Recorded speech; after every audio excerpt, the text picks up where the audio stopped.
जय बोलो देवादिदेव 1008 श्री भगवान महावीर स्वामी की जय जय जय। अहिंसा परमो धर्म की जय जय जय। परम पूज आचार्य गुरुवर श्री विद्यासागर जी महाराज की जय जय जय। परम पूज्य महामना मुनिराज प्रमासागर जी महाराज की, परम पूज्य राय सागर जी महाराज की। जीवन को कमजोर बनाने वाले कारकों पर आप सबके मध्य चर्चा चल रही है।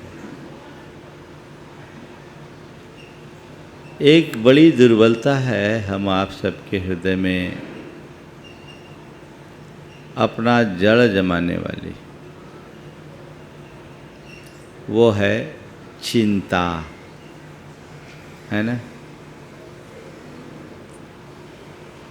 हर किसी के अंतस में किसी न किसी प्रकार की चिंता समाये रहती है ना। बच्चा हो या बूढ़ा, 8 बरस का हो या 60 का, स्त्री पुरुष हर किसी के अंतस में किसी न किसी रूप की चिंता छाई रहती है। अंतर केवल इतना होता है, कुछ लोग हैं जो छोटी छोटी बातों में चिंतित हो जाते हैं, कुछ लोग एकदम चिंता मग्न ही होते हैं, और कुछ लोग ऐसे होते हैं जिनके मन में चिंता आती है पर थोड़ी देर में उसका समाधान भी मिल जाता है। सबके अपने अनुभव है कि चिंता एक प्रकार की तनावपूर्ण स्थिति है, व्यग्रता, बेचैनी और व्याकुलता की स्थिति है जो हमारे जीवन को असहज बनाती है। आपने कभी विचार किया कि आखिर ये चिंता होती क्यों है, इसका कारण क्या है? कभी सोचा? आज मैं बात करूंगा चिंता के कारण की और चिंता के निवारण की, है ना। मैं चाहता हूं आप सबकी चिंता मिट जाए। महाराज मिटा दो, अभी तो यही चिंता है कि पंचकलाना कैसे होगा, है ना। नहीं, पंचकलाना कैसे होगा ये चिंता मत करो, पंचकलाना अच्छे से होगा ये उत्साह रखो। 2 तरह के लोग इस धरती में होते हैं।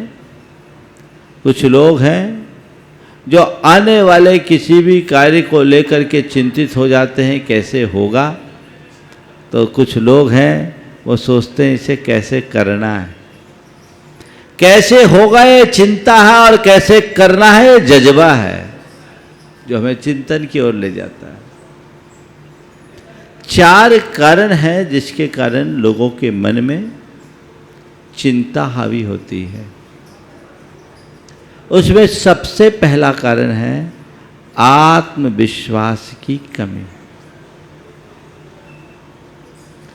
जिस मनुष्य के मन में आत्मविश्वास होता है, उसके सामने चाहे कितनी भी बड़ी समस्या क्यों ना हो,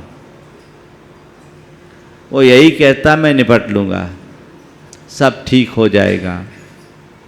लेकिन जिसका आत्मविश्वास कमजोर हो, अब क्या करें, अब कैसे करेंगे, अब क्या होगा, उससे व्यक्ति के हृदय में घबराहट आने लगती है, और उस घबराहट में उसकी रही सही क्षमता भी कुंठित हो जाती है।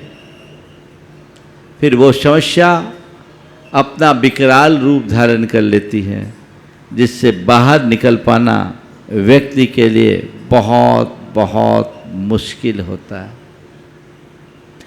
अपने आत्मविश्वास को जगा के रखिए, आत्मविश्वास से भरिए। कोई भी बात हो, घबराने की बात नहीं है। क्यों हम घबराएं? जब मैं स्कूल में था, शुरू से डिबेट और व्याख्यान में भाग लिया करता था। हमारे साथ के कुछ बच्चे थे जो बहुत घबराते थे बोलते समय, और हमारे एक अध्यापक थे, वो कहा करते थे बिल्कुल घबराना नहीं है, एक गहरी सांस भर लो और एकदम आत्मविश्वास से भर करके बोलो, और ये मत देखो कि यहाँ तुम्हारे प्रिंसिपल बैठे हैं या क्लास टीचर बैठे हैं या कोई टीचर बैठे हैं। ये सोचो यहाँ जितने बैठे हैं सब गधे बैठे हैं, मैं इस विषय में पढ़ कर आया हूँ, इसका मास्टर मैं हूँ और जो मैं बोलूँगा वो सही बोलूँगा। ये उनके शब्द रहते थे। बोले आप इन सब चीज़ों को दिमाग से हटाओ कि उनके सामने मैं कैसे बोलूँ। मैं तैयारी से आया हूँ तो मुझे बोलना है, और बोलना है तो बोलना है। जिस मनुष्य के हृदय में आत्मविश्वास होता है वो विकटतम स्थिति में भी सफल हो जाता है, और जिसका आत्मविश्वास कमजोर होता है वो साधारण परिस्थिति में भी टूट जाता है ना। आत्मविश्वास कैसे होगा, होगा कि नहीं होगा, ये सब दिमाग में नहीं लाना। जब करना है तो करना, और मैं कर सकता हूं। अपने आप पर जिसका भरोसा नहीं उसके मन में चिंता हावी होगी।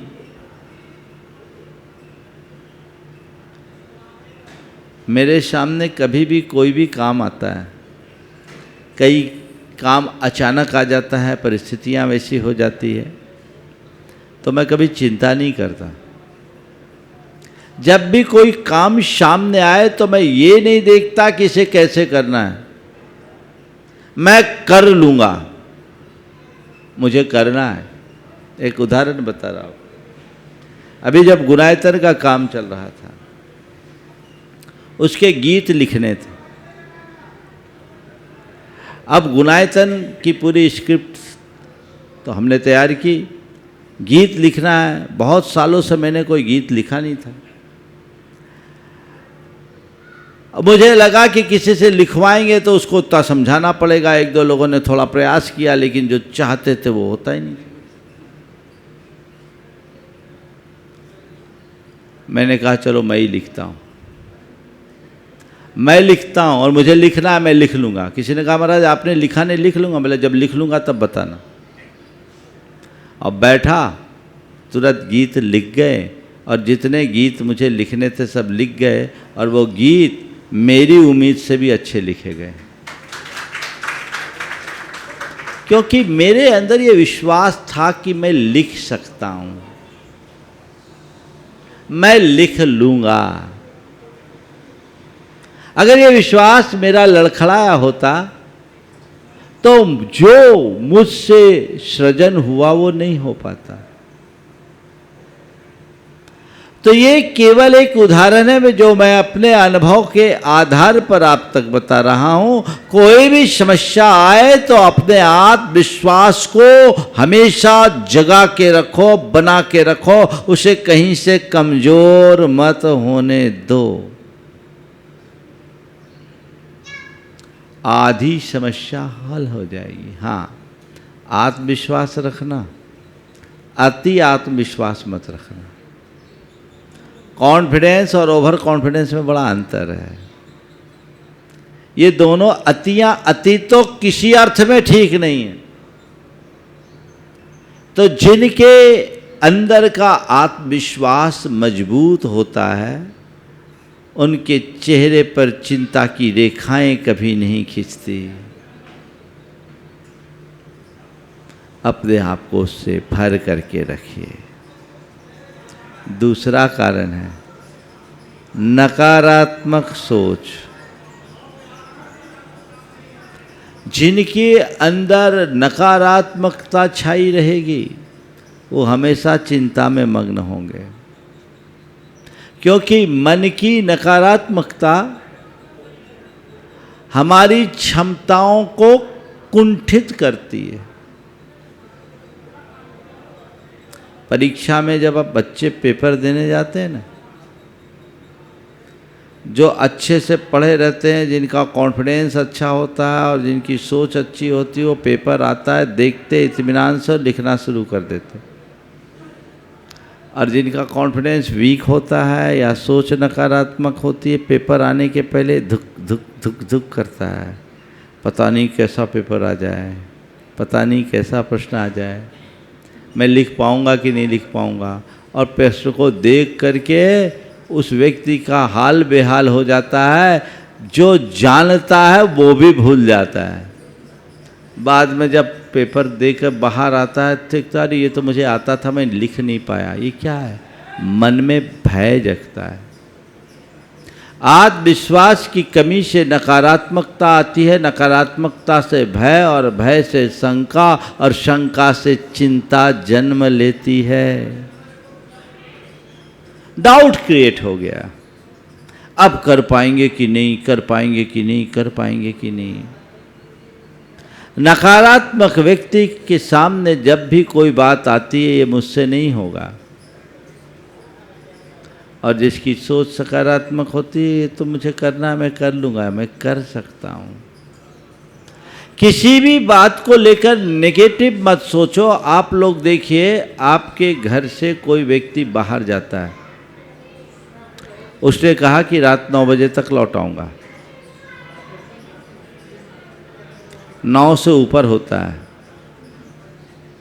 आपके मन में क्या ख्याल आता है? क्या हुआ, अभी तक नहीं आए? और आपने रिंग किया, घंटी पूरी गई, फ़ोन नहीं उठा, अब क्या होता है बोलो?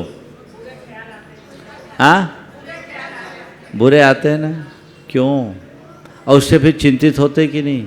मन में घबराहट होती कि नहीं?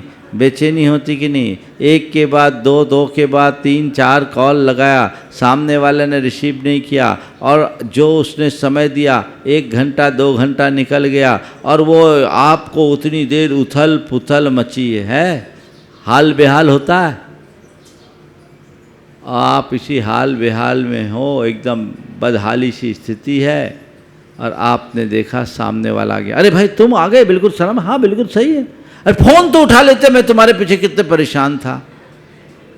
अरे क्या बताऊं, मैं आ रहा था, एक आवश्यक मीटिंग हुई, बहुत बड़ी डील हो गई, और फ़ोन मैंने साइलेंट कर रखा था। एक मीटिंग डील किया, उसमें बहुत बड़ा काम हुआ है, और उस कारण मैं लेट हो गया, फ़ोन साइलेंट करके रखा था, निकला तो मुझे ध्यान ही नहीं तुमने कितने कॉल किए। अभी मैं देखता हूँ, अरे तुम्हारे तो 20 मिस कॉल है। अरे खामोखा हम इतना परेशान हुए। मैं बताऊं, ये सच्चाई है, आप खामोखा ही परेशान होते हैं, उसमें परेशान होने जैसा कुछ नहीं होता। ये नकारात्मक बात, अरे कुछ हो न गया हो, कहीं कुछ ऐसा, और 10 से संपर्क करोगे। क्या उस घड़ी हम ऐसा नहीं सोच सकते, ठीक है थोड़ा विलम्ब हो गया, आ जाएंगे, कोई काम आ गया होगा, कोई और इमरजेंसी आ गई होगी, किसी तरह की अर्जेंसी आ गई होगी, हो सकता है फ़ोन इधर उधर रख गया होगा। ये क्यों नहीं सोचते? उल्टा ही दिमाग चलता है, चलता है। कई लोगों के लिए आप लोग बोलते उल्टी खोपड़ी है। दुनिया में किसी की खोपड़ी उल्टी देखी क्या? इधर की जगह इधर आंखें हों, है कोई? नहीं है ना। फिर भी उल्टी खोपड़ी लोगों की कमी है क्या? उल्टी खोपड़ी का मतलब ही यही है कि जिसकी सोच उल्टी है वे सब उल्टी खोपड़ी है। नकारात्मक सोच मनुष्य को विपरीत दिशा में ले जाती है, और उससे भय, चिंता और उद्वेग आता है। कई लोग तो ऐसी नकारात्मकता से भरे, एक सज्जन ने बताया, बोले मेरे महाराज जी अब हम लोग कहीं भी हो 9 बजे तक घर आना ही पड़ता है। बोले क्या? बोले हमारे पिताजी की इतनी हालत ख़राब है, 9 बजे के बाद अगर कोई नहीं आता तो दरवाजे पे बैठ जाते हैं और पूछते रहते वो कहाँ मिला भैया, कहाँ मिला, कहीं आया तो नहीं, कहीं एक्सीडेंट तो नहीं होगा, कहीं एक्सीडेंट तो नहीं हुआ, वो कहाँ गया, ऐसा करते हैं। वो खुद परेशान होते हैं, हम लोग भी परेशान होते हैं। इसलिए हमने एक व्यवस्था बना ली, कहीं भी हो 9 बजे के पहले घर पहुंचना है, और कहीं बाहर जाओ तो उनको बता के जाना है कि इतने तारीख को जा रहे हैं तो इतने तारीख को हम इतने बजे तक आ जाएंगे, और हमारी पूरी कोशिश होती है उतने तारीख तक आ जाएं। ये क्या है? ये नकारात्मकता ही तो है। प्रायः लोग उल्टा ही सोचते हैं। जबकि हमें सोचना चाहिए सही, सीधा, ठीक है, सब हो जाएगा। आपने दुकान खोली, दो तरह की सोच है।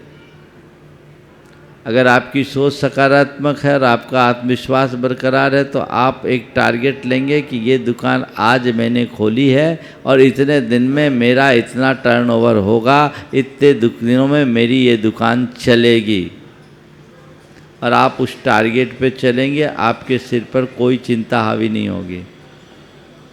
और यदि सोच नकारात्मक है, भैया दुकान तो खोल लिया है, तगड़ा इन्वेस्टमेंट हो गया है, अब पता नहीं कहीं चली कि नहीं चली, और नहीं चली तो बड़ी मुश्किल हो जाएगी, और इसी बीच पड़ोस में भी किसी की ऐसी दुकान खुल गई, तब तो और हाल बेहाल हो गया।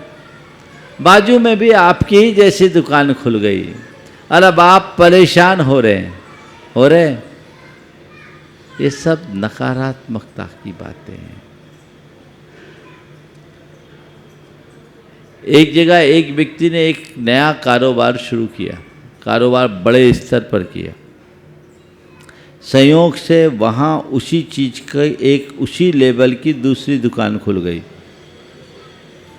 जब इसने अपने दुकान की शुरुआत की थी तो इस अनुमान से की थी कि इस मार्केट में और कोई दूसरा हमारा कॉम्पिटिटर नहीं है और यहाँ हम बहुत अच्छे से मोनोपोली से बिजनेस करेंगे। लेकिन जब दूसरा आदमी वहाँ खड़ा हो गया, दो भाई थे, एक भाई बड़ा चिंतित होने लगा, अब क्या होगा, हमने इतना बड़ा स्टेप ले लिया, कहीं फेल ना हो जाए। दूसरे भाई ने कहा चिंता मत कर, अब ये हब बनेगा, 2-4 दुकानें और खुलेगी तो जितनी दुकान खुलेगी उतना माल बिकेगा, चिंता करने की ज़रूरत नहीं, माहौल बनेगा, हम तो चाहते 2-4 और खुल जाए। ये केवल एक उदाहरण है, सिचुएशन सेम है पर उसका इम्प्रेशन हमारे सोच पर है, हम कैसी सोच रखते हैं। जिन परिस्थितियों में लोग दुखी होते हैं उन्हीं परिस्थितियों में आप सुखी भी हो सकते हैं। अपनी सोच को नकारात्मक होने से बचाएं। हर घटना, हर प्रसंग को सकारात्मक दृष्टि से देखें, चिंता कभी होगी ही नहीं। और नकारात्मकता रही तो सिवाय चिंता के और कोई रास्ता ही नहीं है। तीसरी बात जिसके कारण लोग बहुत चिंतित होते हैं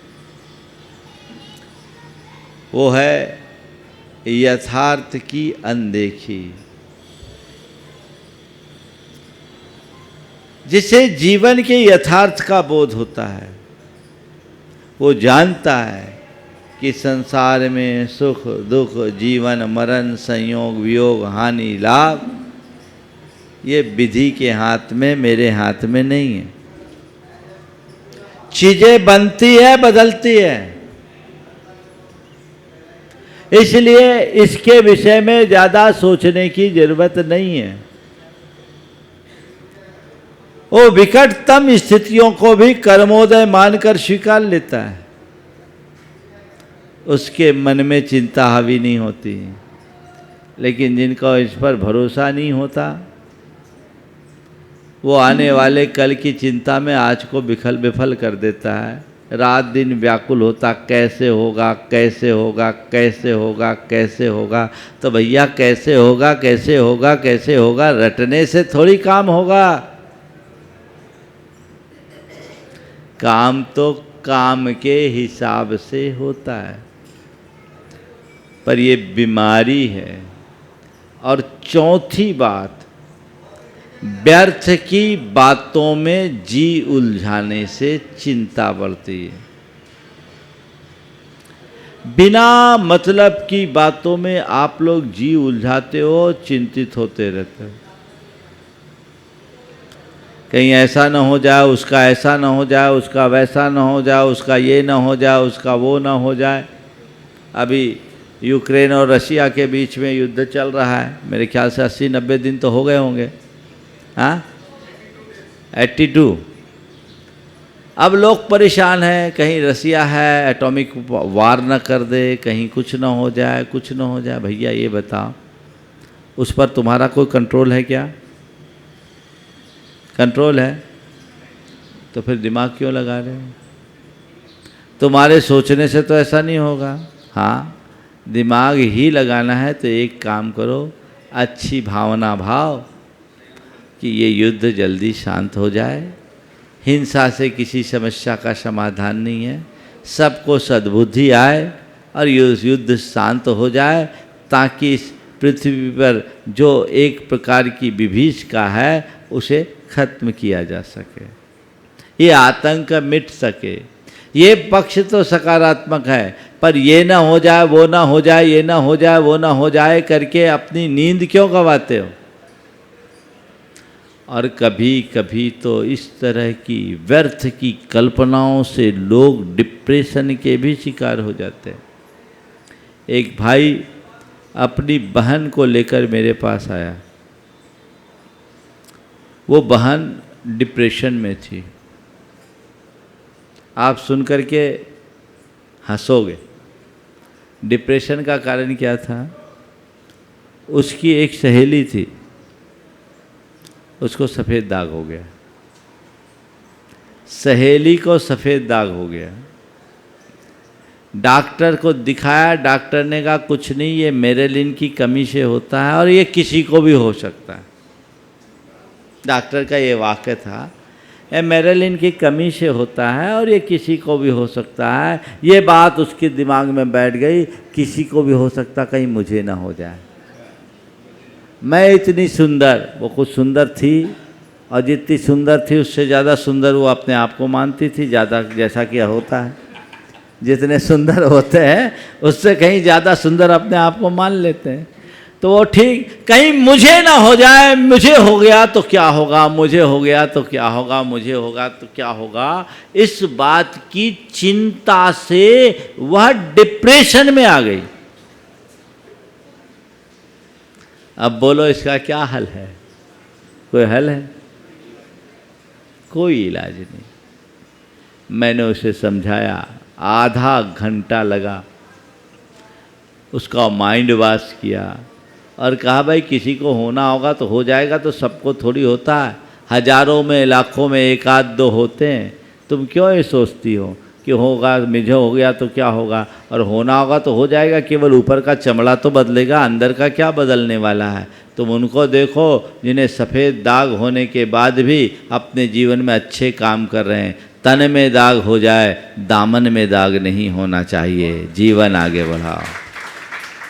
तन तुम्हारा उजला है और दामन में दाग है तो उससे क्या होगा? उसे अपने ढंग से मैंने मोटिवेट किया, उसमें फ़र्क आया। मेरे देखते देखते चेहरे पर एक हंसी की लकीर सी खुली। फिर धीरे धीरे वो ठीक हुई, साथ में उसका ट्रीटमेंट भी हुआ, आज वो ठीक है। ये तो केवल एक उदाहरण है। कभी भी कोई बात ऐसे सामने आती है तो आप लोगों के हाथ पांव ऐसे ही ढीले होते हैं ना? हाँ, इसके कारण चिंता होती है और चिंता में चैन जाती है, रात की नींद जाती है, खाने पीने के बाद भी शरीर दुबला होता रहता है। होता है ना? बिना खाए दुबले हो तो समझ में आए, रोटी भी खाओ और शरीर भी छीन हो, ये बड़ी मुश्किल की स्थिति है। ये एक प्रकार की मनोविकृति है। इनसे हम बाहर कैसे निकले, है ना? मूल बात तो यही है। महाराज हम तो इसीलिए आपके पास आए, आप तो हमारी चिंता मिटा दो तो सब काम हो जाए, है ना? देखिए, चिंता से बाहर आना चाहते हो, 4 सूत्र आपको देता हूँ। सबसे पहला है आत्मविश्वास से भरो, और आत्मविश्वास 2 संदर्भ में।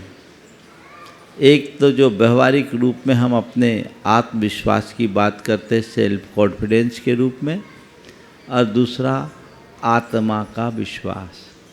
किसका विश्वास? आत्म तत्व का विश्वास। आपके मन में जब कभी भी किसी भी प्रकार की चिंता आती है तो चिंता एक आशंका के कारण आती है, कहीं मेरा अनिष्ट ना हो जाए, कहीं मुझे नुकसान ना हो जाए, कहीं किसी प्रकार की क्षति ना पहुंच जाए।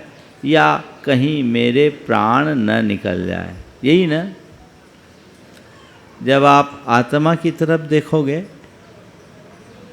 तो आपको ये समझ में आएगा कि मैं तो अजर अमर अविनाशी आत्मा हूँ, उसमें कभी कुछ किसी प्रकार का हेर फेर हो ही नहीं सकता। हो सकता है क्या? मेरी आत्मा का एक प्रदेश भी हटकर इधर से उधर नहीं हो सकता, चाहे दुनिया में प्रलय भी क्यों ना हो जाए। है ये विश्वास? जिसके मन में अपने आत्म तत्व पर प्रगाढ़ विश्वास होता है,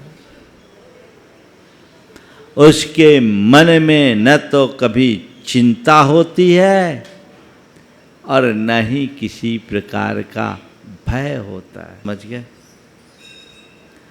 आई बात गई बात। मेरा कुछ भी बिगड़ने वाला नहीं है। मैं जो हूं सो हूं। ये भीतर की तरफ दृष्टि होनी चाहिए। मैं एक शाश्वत आत्मा हूं। मेरा कोई न इष्ट है और न ही कोई अनिष्ट है। न मेरा कोई भला करने वाला है, न कोई मेरा बुरा करने वाला है। न मेरा कभी अच्छा होने वाला है, न मेरा कभी बुरा होने वाला है। ये श्रद्धाल जिस मनुष्य के अंतरंग में जम जाता है, उसके मन में भय या चिंता कभी हावी हो ही नहीं सकती। और बोलो, ये जीवन का अटल सत्य है कि नहीं है? पर तुम्हें इस पर विश्वास है? विश्वास है? थोड़ी देर में विचलित, अब क्या होगा, यही है ना घबराहट? नहीं। बाहर यदि मुझे कोई प्रवृत्ति करना है तो मैं इसमें कैपेबल हूँ, इसको कर लूँगा। और अंदर की बात दिखे तो मेरी आत्मा का कुछ गड़बड़ होने वाला ही नहीं है। ये आत्मविश्वास जितना मजबूत होगा, जीवन में उतनी ही निश्चिंतता आएगी। दूसरी बात, कर्म सिद्धांत के विश्वासी बनिए। संसार में जितने भी संयोग हैं, मेरी आत्मा से सब बाहर है। मेरे पास है, मेरे नहीं है। कर्माश्रित है, उन पर नियंत्रण कर्म का है, मेरा नहीं। कर्म ही संयोग देते हैं, कर्म ही संयोग बदलते हैं। कर्मानुसार होने वाले संयोगों को लेकर मुझे चिंतित होने की जरूरत नहीं, क्योंकि जो मैं चाहूं वो हो, ये किसी के वश की बात नहीं है। जो हो रहा है मुझे केवल उसे चाहना चाहिए। जो होगा मेरे कर्म के हिसाब से होगा, और जो मेरे कर्मोदय में होगा उसे मुझे भोगना है, मैं भोग लूंगा। जो भोगना है बाहर है, अंदर तो कुछ भी नहीं है। ये परिवर्तन बाहर का है, भीतर सब अटल है, अचल है, अमर है, अविनाशी है। ये विश्वास अपने मन में हो। देखिए, अंजना सती के ऊपर कितनी बड़ी विपदा आई।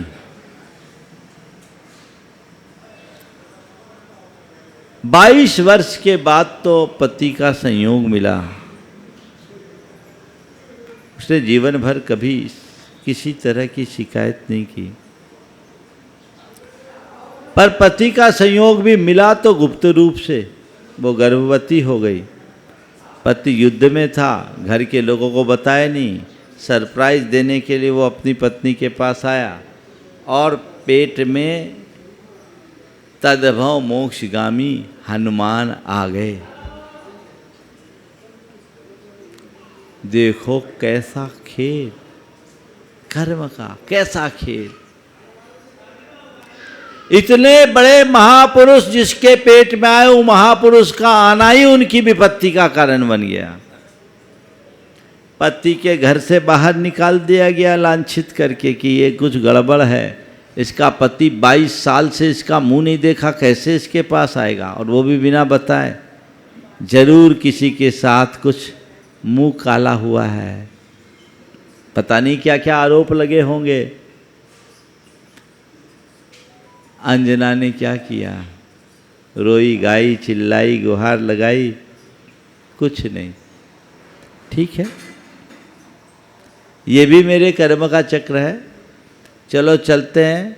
पति के घर से बाहर निकाला गया, पिता के दरवाजे चलते हैं, पर कर्म ने पिता के दरवाजे भी बंद कर दिए, वहाँ भी उसे प्रवेश नहीं मिला।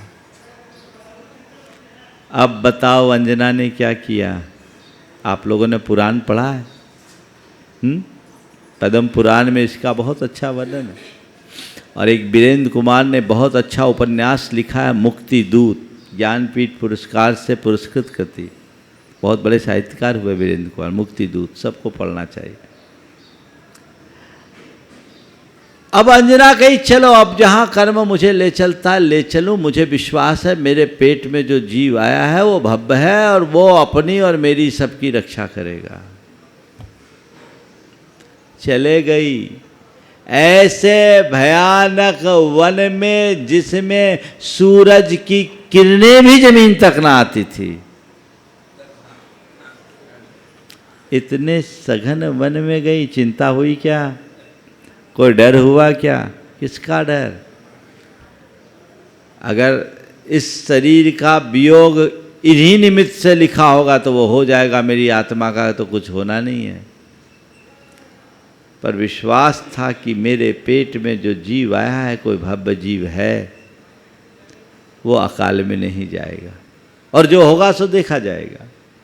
कहते गुफा में ही अपने बच्चे को जन्म दिया, पत्तों की सेज पर।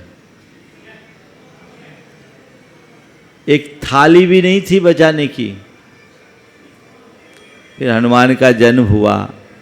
पूरी कथा अलग है, मैं पूरी कथा में नहीं जा रहा हूँ, लेकिन ये उदाहरण केवल आपको इसलिए दे रहा हूँ, इतनी विकट समस्या आने के बाद भी क्या वह चिंतित हुई? और तुम लोग क्या करते हो? थोड़ी देर में ही चिंतित हो जाते हो, टूट जाते हो। चिंतित मत हो, रास्ता ढूंढो। चिंता में क्या समाधान? मेरे संपर्क में एक युवक है, उसके भाई ने, जिसको वो पिता जैसा मानता था, धोखा दिया, सारी संपत्ति हथिया ली, उसको कुछ नहीं मिला। उसके पास केवल एक 5000 वर्ग फुट का बंगला था, कैश कुछ नहीं, बिजनेस कुछ नहीं। जिन्होंने भी सुना उन्हें बड़ा दुख हुआ कि ये इसके साथ बहुत बड़ा धोखा है, लेकिन वो व्यक्ति अविचलित रहा। मेरे पास आया, एकदम सहज दिखा, चिंता की छोटी सी लकीर भी नहीं, ऐसे जैसे कुछ हुआ ही नहीं।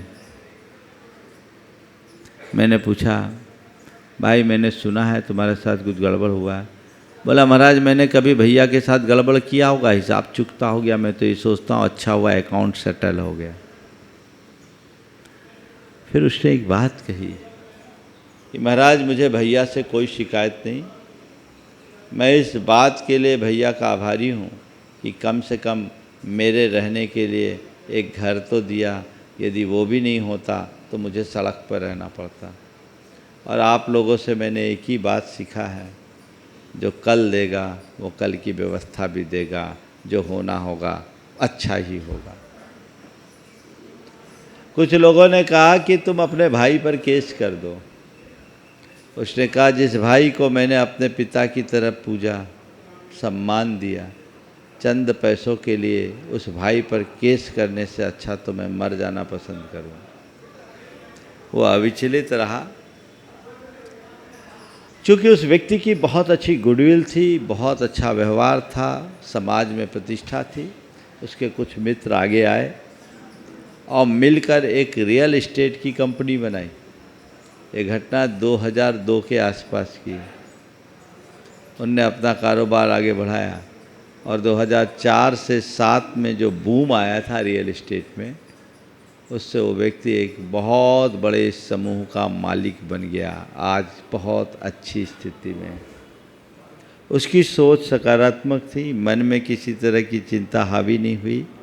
परिस्थितियों को जो अपने ऊपर हावी कर देता है वो चिंता के बोझ से दब जाता है, और जो परिस्थितियों पर हावी होते हैं वो विषमतम स्थितियों में अपना रास्ता निकाल लेते हैं। रास्ता निकालने की कला सीखिए, कर्म सिद्धांत पर विश्वास कीजिए।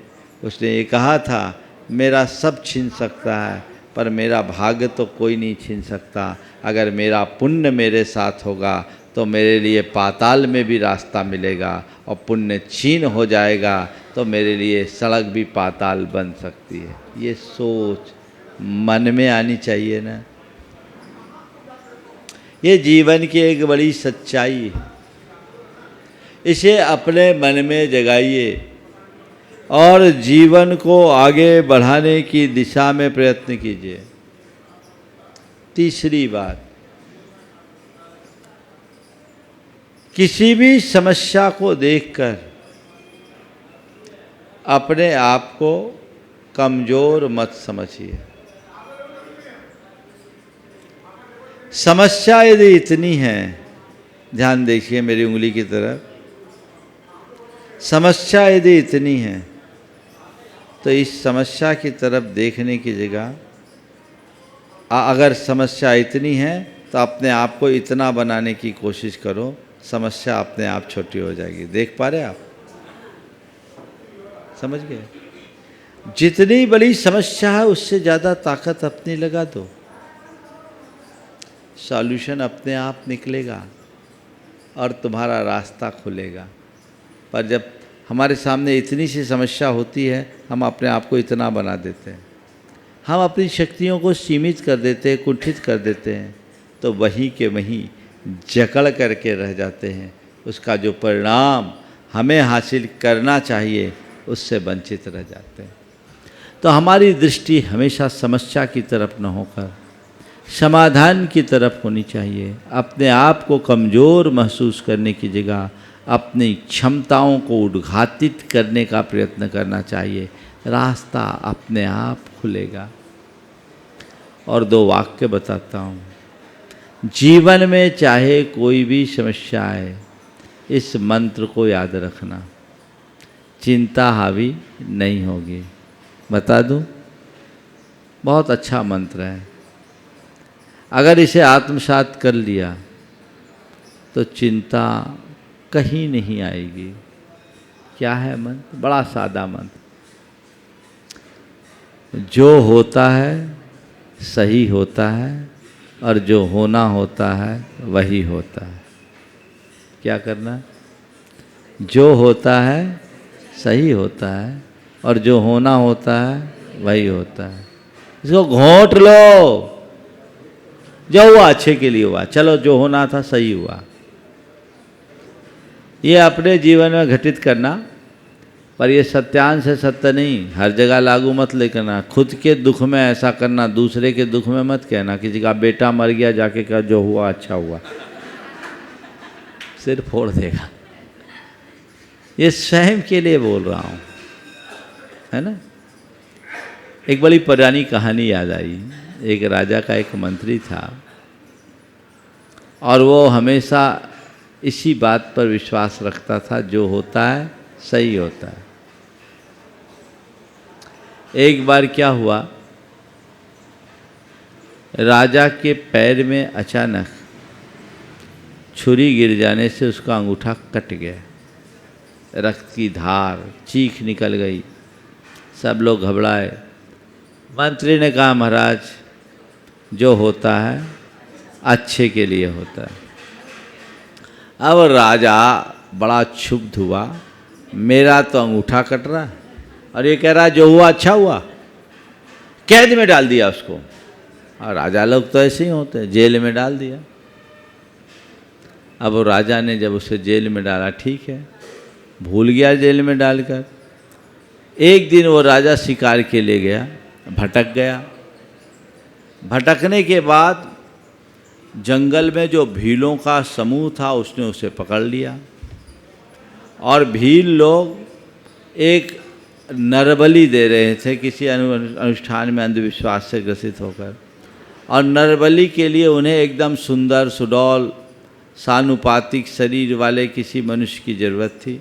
राजा मिला, कहा ये सबसे बढ़िया है, उसको बलि पर चढ़ाने के लिए ले गए। राजा कहा बुरा फंसा, कहाँ आ गया मैं, अब कोई उपाय नहीं, राजा एकाकी था और भीलों से बंध फंस गया। अब उसे बलि की वेदी पर ले जाया गया। भीलों का जो पुरोहित था उसने मंत्रोच्चार किया और उसके साथ राजा का पूरे शरीर को देखा। जैसे ही पूरे शरीर को देखा, देखा इसका अंगूठा कटा हुआ है, अंगूठा कटा हुआ है। कहा ये आदमी हमारे काम का नहीं है, इसका अंग भंग है, ये नरबलि के योग्य नहीं है, इसका अंग भंग है, ये नरबलि का लायक नहीं, इसका अंगूठा कटा हुआ है। उसे फ्री कर दिया गया।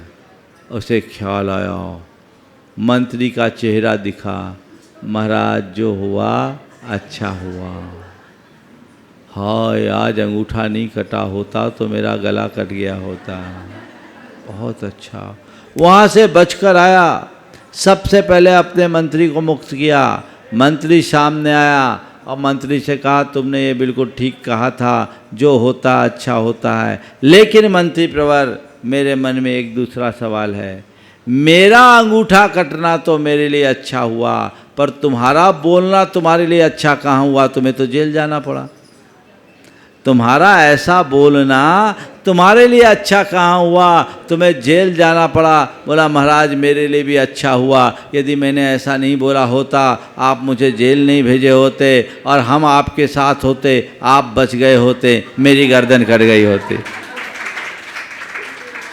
आपकी जगह बलि का बकरा मुझे बनना पड़ता। तो जो होता है अच्छे के लिए होता है, और जो होता है, जो होना होता है वही होता है। अपने मन में ये बात बैठाओगे तो दिमाग में चिंता हावी नहीं हो सकेगी। बस यही ध्यान रखो। एक विचारक ने बहुत अच्छी बात कही कि तुम्हारे सिर पर चिंता का पक्षी बैठे तो बैठने तो दो, पर उसे घोंसला मत बनाने दो। चिंता का पक्षी बैठे बैठ जाने दो, पर घोंसला मत बनाने दो। एक बार घोंसला बनाकर बैठ गया तो जिंदगी को खोखला कर देगा, वो कुछ कर नहीं पाएगा। इसलिए चिंता का पक्षी बैठे, तत्व ज्ञान की उड़ान उसे भरा दो, मन में कभी किसी तरह की अस्थिरता नहीं आएगी। जीवन का पथ प्रशस्त होगा। आगे बढ़िए। समय आप सबका हो गया, यहीं पर विराम। बोलिए परम पूज्य आचार्य गुरुवर श्री विद्यासागर महाराज।